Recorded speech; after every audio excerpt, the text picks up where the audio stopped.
ஆப்த நமஸ்காரம். கரு குருஷித் மையம் நாத மகரிஷின் அன்பான வணக்கம். மனதை அடங்கச் செய்வது கடினம், மனதை இறக்கச் செய்வது கடினம். ஆதிநாத வாசி வித்தியை மூலமாக 1 மணி நேரத்தில் மனதை அடங்க கருத்தரப்படுகிறது.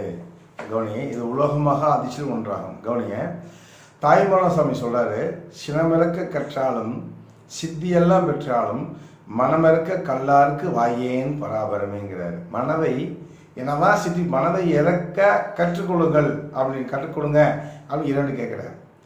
பாரதியார் தேல் கொட்டி குரங்கு துடிப்பது போல், கொட்டிதல் கடுமையான விசல் தேல் குரங்கை கொட்டிச்சு குரங்கு குதிக்க ஆரம்பி துடிச்சு போல் ஆடும். அதுபோல் என் மனம் துள்ளுகிறங்கிற துள்ளி ஓடும்.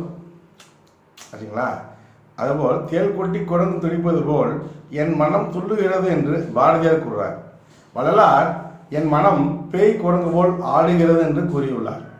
இது இல்லாமல் இந்த கலியுகத்தில் நடக்கிறது என்ன அப்படின்னா, மத யானை அடக்கலாம், புலியை அடக்கலாம், நெருப்பின் மேல் நடக்கலாம், நெருப்பின் மேல் படுக்கலாம், புலியை அடக்கலாம், புலி மேல் அமர்ந்து செல்லலாம், கரடி வாயை கட்டலாம், கொடிய மிருகங்களை தன்வசப்படுத்தலாம், பாம்பை பிடித்து ஆட்டலாம், காற்றில் மிதக்கலாம், காற்றில் பறக்கலாம், தண்ணீரில் மிதக்கலாம், தண்ணீரில் படுக்கலாம், தண்ணீரில் நடக்கலாம், காற்றில் பொருட்களை வரவழைக்கலாம், கோடிக்கான மந்திரங்களை சித்தி செய்திருக்கலாம், அஷ்டமா சித்திகள் செய்து காண்பிக்கலாம், தெய்வங்களை சிறப்பான பூஜை யாகங்கள் செய்யலாம், பின் நடக்க இருப்பதை முன்கூட்டியே சொல்லலாம், இறந்த ஆவிகளை வரவழைத்து பேச வைக்கலாம், அருவாள் செருப்பு ஆணிமேல் நின்று அருள்வாக்கு சொல்லலாம்.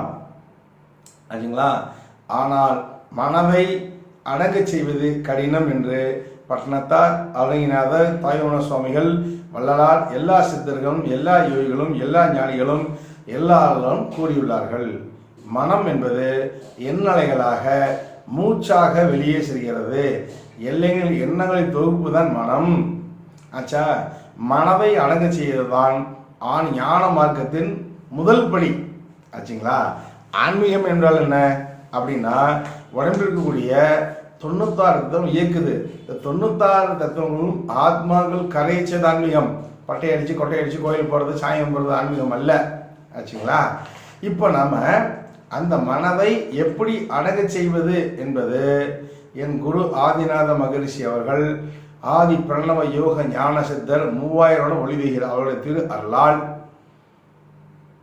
ஆதிநாத வாசி வித்தை மூலமாக 1 மணி நேரத்தில் உங்கள் மனதை அடங்க கற்றுத்தருகிறோம். மனம் அடங்கி விடுவதால் மூக்கிலிருந்து சுவாசம் வெளியே வராது. அதை தான் சொல்றாரு வள்ளலார். யார் ஒருவர் 5 புலன்களை அடங்க செய்து செத்தாரை போல் இருக்கிறாரோ அவர்களே ஞானிகள் கூறாரு.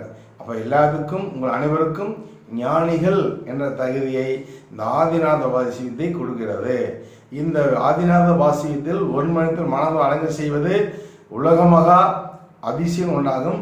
நேரடி பொறுப்பு ஆன்லைன் வாட்ஸ்அப் வீடியோ கால் பயிற்சி மூலமாக உங்களுக்கு கருத்தரப்படுகிறது. கரு குருஷத்து மையம் 790 463 80 79. சகல சௌபாக்கியம் பெறுக.